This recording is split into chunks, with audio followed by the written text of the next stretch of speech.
We laughed like this, and that's how our relationship started.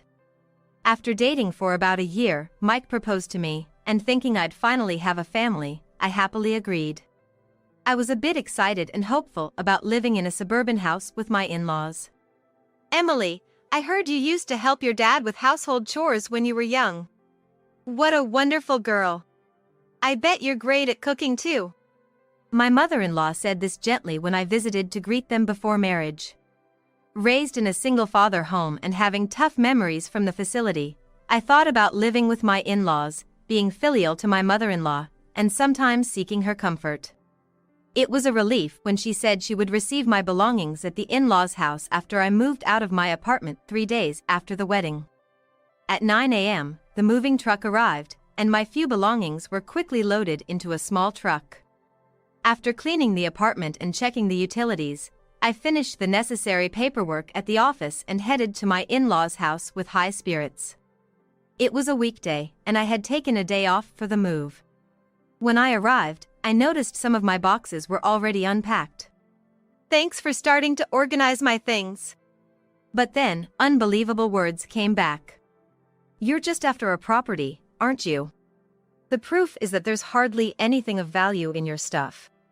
You must have seduced Mike just to live in a house. Typical of a poor girl. I was momentarily confused. Was this the same person I met before the wedding? Why had she changed so drastically? My head was filled with questions, but I began to understand what my mother-in-law was saying. Looking where she pointed, I saw my Coach bag hanging among her bags in the hallway. I couldn't afford luxury brands, but I had wanted at least one nice bag, so I bought it from a Coach outlet online using part of my bonus. It was essentially my only valuable possession, and my mother-in-law had taken it as if it were hers. Please give it back. It's mine, and you can't just open my boxes and do whatever you want. I couldn't help but raise my voice. Then came an unbelievable reply. Don't be ridiculous as a daughter-in-law. What's yours is mine.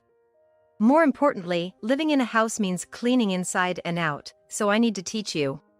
Wondering what she would make me do, I followed her out the door. It was just a moment. My mother-in-law pushed me from behind, and I plunged face first into the drainage ditch in front of the entrance. As I began to pick myself up, I heard her mocking laughter. Just got dirty, huh? It would have been funnier if you got hurt too. Satisfied with my fall into the ditch, she closed and locked the front door. Covered in mud, I knew I had to find a way into the house. She clearly wasn't going to open the door for me.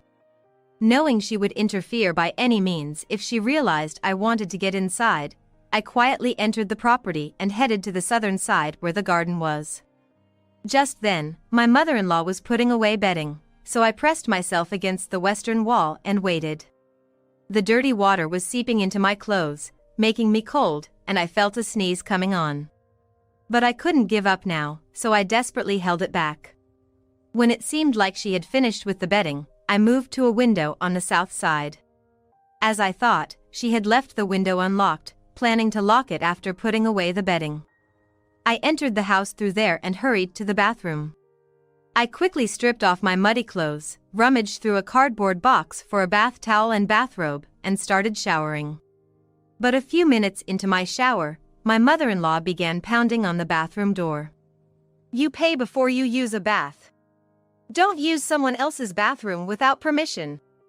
At that moment, I clearly realized. It was because of her that Mike couldn't get married. When my husband returned home, I told him about the truck incident, the drainage ditch incident, the Coach bag incident, and how it seemed my high-end skincare products had been used by my mother-in-law. And that's why I had such a terrible time, I said. Terrible? Don't ever speak ill of my mother again. This house was inherited by her, an only child, from her parents. My dad died when I was in 2nd grade, but we managed to get by till today because of this house. Living here for free is all thanks to her. So, Mike is just a mama's boy. You don't have anywhere else to go, do you? It's brazen of you to stay in this house without paying rent. Instead, you'd better dedicate yourself to us as payment. That was my mother-in-law's favorite thing to say. Mike never contributes to the household expenses. I buy necessities and groceries out of my own income. It seems neither my mother-in-law nor Mike is satisfied with anything I do. Your meals are so repetitive. It's like you're serving leftovers every day. I thought